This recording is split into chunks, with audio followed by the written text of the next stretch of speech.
तू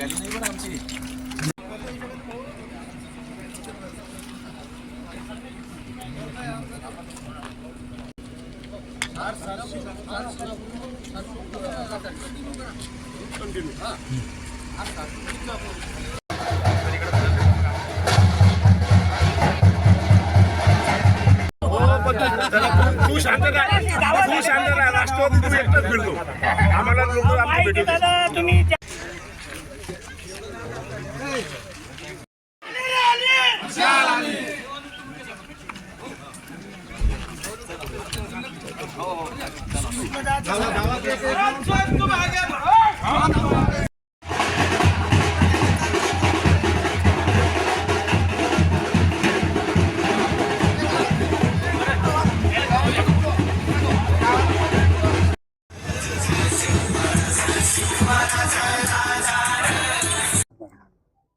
एकतर हे बेईमान आहेत. माननीय उद्धव बाळासाहेब ठाकरे हे महाराष्ट्राचा मानबिंदू आहे. त्यांनी उद्धव साहेबांनी यांची पात्रता नसताना यांना 3 वेळा उमेदवारी दिलेली आहे. याच्या बदल्यात यांनी उद्धव साहेबांना परत काय दिलं? गद्दारी. आणि यांनी हे जे काही अलिबाबा 40 चोर आपण म्हणतो, हे सुरत मार्गे गुवाहाटीला गेले आणि त्यांनी 50 खोके घेतले. आणि खोके कोणासाठी घेतले? जनतेसाठी घेतले.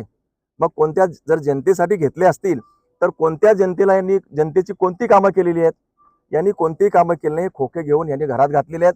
यांच्या प्रॉपर्ट्या बघा, या मेहकर तालुक्यामध्ये, लोणार तालुक्यामध्ये, जालना जिल्ह्यामध्ये आणि इव्हन इतर बाहेरच्या जिल्ह्यामध्ये सुद्धा हजारो एकरची जमीन घेतलेली आहे आणि कोट्यावधी रुपयाची प्रॉपर्टी या माणसाने उभे केली आहे.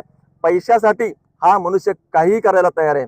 जनतेचं यांना काही देणं घेणं नाही. जो मनुष्य वर्गणी देऊन आमदार झाला, आज तो प्रचंड मोठा भ्रष्टाचार करून भयानक कोट्यावधी रुपयाचा मालक झालेला आहे. आणि यांनी नीतिमत्तेच्या आणि नैतिकतेच्या गप्पा कराव्यात. महाविकास आघाडीमध्ये तुम्ही आयात केलेले उमेदवार आहेत, याच्यामुळे महाविकास आघाडीमध्ये मोठ्या प्रमाणात नाराजीचा सूर आहे, अशी चर्चा रंगवली जाते. तुम्ही बघाल महाविकास आघाडी कधी नव्हे एवढ्या मोठ्या प्रमाणात आज एकजूट होऊन काम करत आहे. आमचे घुमरे दादा यांनी ऍक्च्युली त्यांची इच्छा होती की काँग्रेस पक्षातून त्यांना उमेदवारी हवी होती. यापूर्वी ते इलेक्शन लढले होते आणि साहजिक आहे त्यांची इच्छा असणं आणि इच्छा असणं काही वाईट नाही आहे. आणि म्हणून त्यांनी जेव्हा महाविकास आघाडीच्या वतीनं शिवसेना उद्धव बाळासाहेब ठाकरे यांच्या पक्षालाही जागा सुटली आणि मला उमेदवारी दिली, तेव्हा त्यांनी माननीय मुकुल वासनिक साहेब यांच्या समवेत चर्चा केली, त्यांचे मार्गदर्शन घेतलं आणि ताबडतोब उमेदवारी मागे घेतली.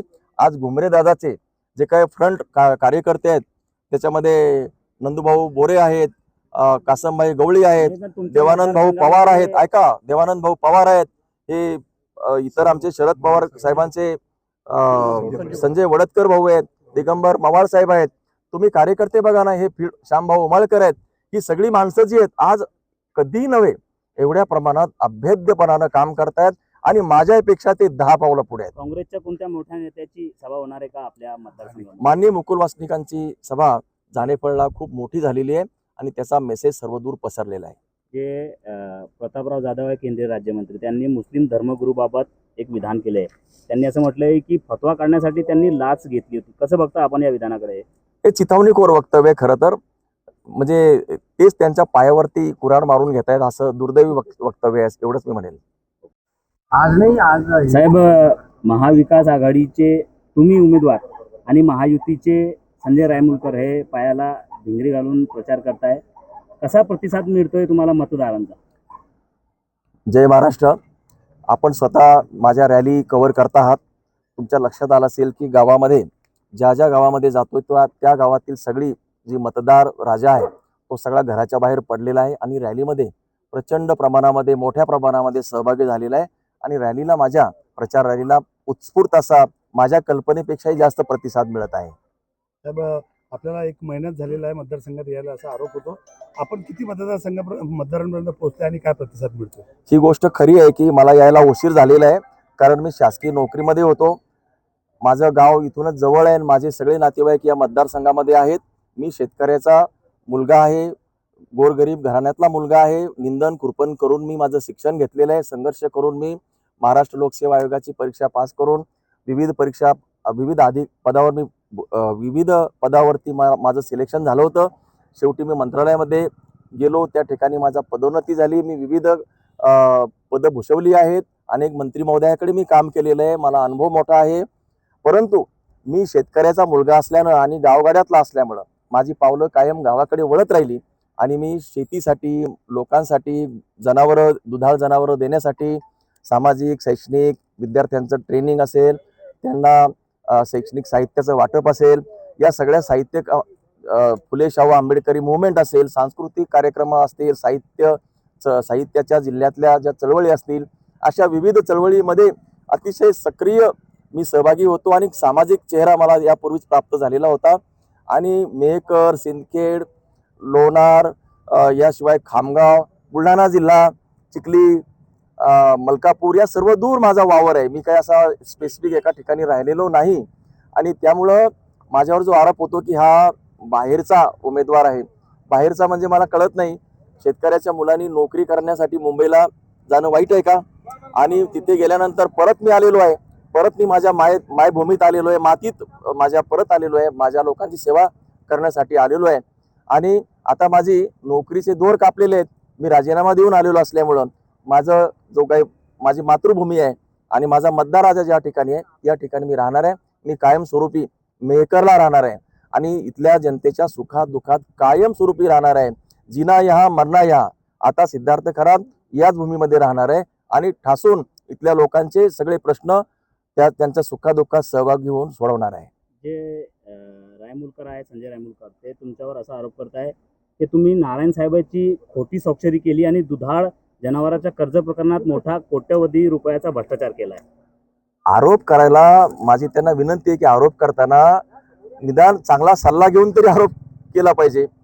माझी विनंती आहे त्यांच्या सल्लागारांना की आरोप करताना काहीतरी त्याचा बेस, काही आगापिछा काहीतरी पाहिला पाहिजे.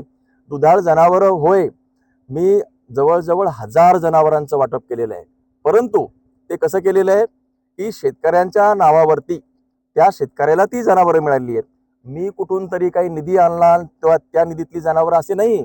बँकांनी त्या शेतकऱ्यांना जनावरं देण्यासाठी मी त्यांना मदत केली आहे. त्यांनी जनावरं घेतल्यानंतर त्यांचं दूध आम्ही घेतलेलं आहे. आम्ही काही कुठून असं पैसे घेतले आणि त्या पैशाचं जनावरं घेतले असं नाही आहे.